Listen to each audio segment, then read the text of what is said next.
नमस्कार शेतकरी मित्रांनो, स्वागत आहे तुमचं आपल्या ग्रेट शेतकरी यूट्यूब चॅनलवर। बघा शेतकरी मित्रांनो, आज 15 फेब्रुवारी 2025 रोजी आजचे संपूर्ण महाराष्ट्रातील सोयाबीन बाजारभाव लाईव्ह आपण या व्हिडिओच्या माध्यमातून बघणार आहोत। तत्पूर्वी आपण चॅनलवर नवीन असाल चॅनलला सबस्क्राइब करा।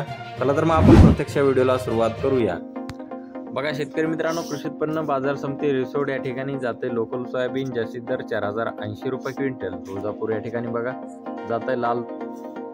जाते लोकल सोयाबीन अवकालील 160 क्विंटल जास्तीत दर 4000 रुपये क्विंटल। राहता या ठिकाणी जाते लोकल सोयाबीन अवकालील 42 क्विंटल जास्तीत दर 4020 रुपये क्विंटल। धुळे या ठिकाणी हायब्रिड सोयाबीन आहे जास्तीत दर 4070 रुपये क्विंटल। सोलापूर या ठिकाणी लोकल सोयाबीन आहे जास्तीचा दर आहे 4105 रुपये क्विंटल। अमरावती या ठिकाणी लोकल सोयाबीन आहे जास्तीत दर 4039 रुपये क्विंटल। परभणी या ठिकाणी लोकल सोयाबीन आहे जास्तीत दर 4000 रुपये क्विंटल। अमळनेर या ठिकाणी लोकल सोयाबीन जास्तीत दर 3906 रुपये क्विंटल। हिंगोली या ठिकाणी लोकल सोयाबीन जास्तीत दर 4060 रुपये क्विंटल।